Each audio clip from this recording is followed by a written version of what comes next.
Good morning students. D pharma के paper start होने वाले हैं आपके। तो उसमें आपके कुछ एमसीक्यूज़ क्वेश्चन हैं जो कि आपकी बहुत ही हेल्प कर देंगे पूरे पूरे फुल मार्क्स लाने में। 20 एमसीक्यूज़ आते हैं जिसमें कि आपके 10 मल्टीपल चॉइस होते हैं और 10 आपके fill in the blanks type के होते हैं। तो इसमें हम लोग एक नंबर वाले जितने भी हैं जो 20 आते हैं उसके एमसीक्यूज़ डिस्कस करेंगे, जो जिससे आपकी बहुत ज़्यादा हेल्प होगी आपके पेपर में पास होने में, पे नंबर गेन करने में, जो ही बहुत ज़्यादा आपके लिए अच्छा रहेगा। तो उसके लिए हम लोग पहला क्वेश्चन स्टार्ट करते हैं जो कि ह्यूमन एनाटॉमी एंड फिजियोलॉजी का है। तो यहाँ पे है आपका, which of following is not a type of epithelial tissue. Question पूछ रहा है एपिथेलियल टिश्यू का टाइप नहीं है, नॉट अ टाइप ऑफ। तो आपके ऑप्शन है स्क्वामस एपिथेलियम, क्यूबॉइडल एपिथेलियम और कॉलमनार एपिथेलियम। ये तो आपके तीनों एपिथेलियम हैं ही हैं। आप आपका लास्ट ऑप्शन जो बचा है मसल टिश्यू, यही आपका राइट आंसर यहाँ पे हो जाएगा। नेक्स्ट क्वेश्चन है आपका, what is the main function of cardiovascular system. Cardiovascular system का मेन फंक्शन क्या है? Digestion of food. Digestion of food तो आपका डाइजेस्टिव सिस्टम करेगा, जिसमें आपका स्टमक आएगा। यहाँ पे सेकंड ऑप्शन है transport of oxygen and nutrients, यही आपका राइट आंसर हो जाएगा। हमारा कार्डियोवैस्कुलर क्या करता है? ऑक्सीजन को ट्रांसपोर्ट करता है और न्यूट्रिएंट को ट्रांसपोर्ट करता है। नेक्स्ट क्वेश्चन है आपका, which organ is responsible for filtering waste product from the blood. ऐसा ऑर्गन जो कि हमारे ब्लड को फिल्टर करता है। तो उसके लिए आपका ऑप्शन देखते हैं हम लोग। पहला है लीवर। लीवर का मेन रोल है बाइल प्रोडक्शन करना, यहाँ पे इसका ये आंसर नहीं होगा। नेक्स्ट ऑप्शन है आपका बी, किडनीज़, यही आपका राइट ऑप्शन है।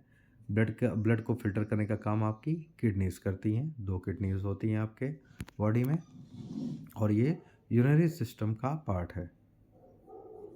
नेक्स्ट क्वेश्चन है आपका,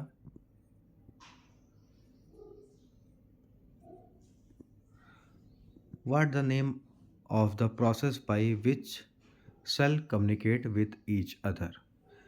इस प्रोसेस का नाम बताना है जिसमें सेल आपस में एक दूसरे से कम्युनिकेट करती, बातचीत करती हैं। रिस्पायरेशन। रिस्पायरेशन तो सांस लेने की प्रोसेस है जो कि लंग्स में परफॉर्म होगी। डिफ्यूज़न भी इसका आंसर नहीं होगा। सेल सिग्नलिंग यहाँ पे है, यही आपका राइट ऑप्शन होगा। सेल सिग्नलिंग के थ्रू ही आपकी सेल्स आपस में कम्युनिकेट करती हैं। नेक्स्ट क्वेश्चन है, which bone is located in the upper arm. Upper arm की, देखिए होता क्या है, जैसे हम हैंड अगर हम बनाएं, ठीक है, मान लीजिए ये हैंड है, तो ये आपका आ गया आर्म, ठीक है। फिर इसके बाद 2 बोन आती हैं, रेडियस और अल्ना, ठीक। अब इसमें क्या है, रेडियस अल्ना दिया है, तो रेडियस अल्ना तो ये हो गई, ठीक है। ये 4 आर्म का पार्ट है। यहाँ पे एक और ये फिर टिबिया, टिबिया आपकी लेग की बोन का पार्ट है। ह्यूमरस यहाँ पे राइट ऑप्शन है।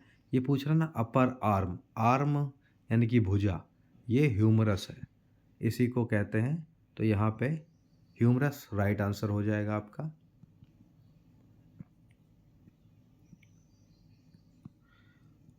What is the term for the outer layer of heart wall. अगर हार्ट की हम बात करें,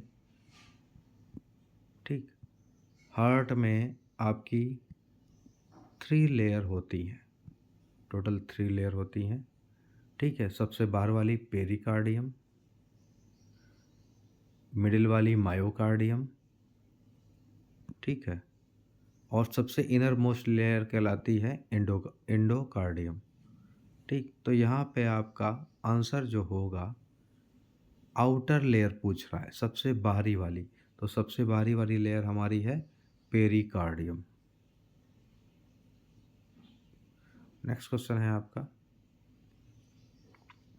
which part of the brain is responsible for balance and coordination. Brain का वो कौन सा पार्ट है जो कि बैलेंस और कोऑर्डिनेशन के लिए रिस्पॉन्सिबल होता है? तो अगर हम बात करें ब्रेन की, तो ब्रेन का सबसे लार्जेस्ट पार्ट आपका है सेरिब्रम। ये आपकी मैथ, सोचने समझने, सुनने की क्षमता, देखने की, ये सारी process, reasoning ability, aptitude ability, ये आती है आपकी सेरिब्रम में, लार्जेस्ट पार्ट है। मगर जो बैलेंसिंग का काम है वो करता है सेरिबेलम। ये सेकंड लार्जेस्ट पार्ट है। इसमें इन दोनों में हमेशा कन्फ्यूजन होती है, सेरिब्रम और सेरिबेलम। तो सेरिबेलम ये सेकंड लार्जेस्ट पार्ट है और यही आपका बैलेंस एंड कोऑर्डिनेशन के लिए रिस्पॉन्सिबल होता है। नेक्स्ट है, which is the process of breaking down food into small molecules. Breaking down food, food को स्मॉलर मॉलिक्यूल में तोड़ने की प्रोसेस को क्या कहते हैं? एब्जॉर्प्शन।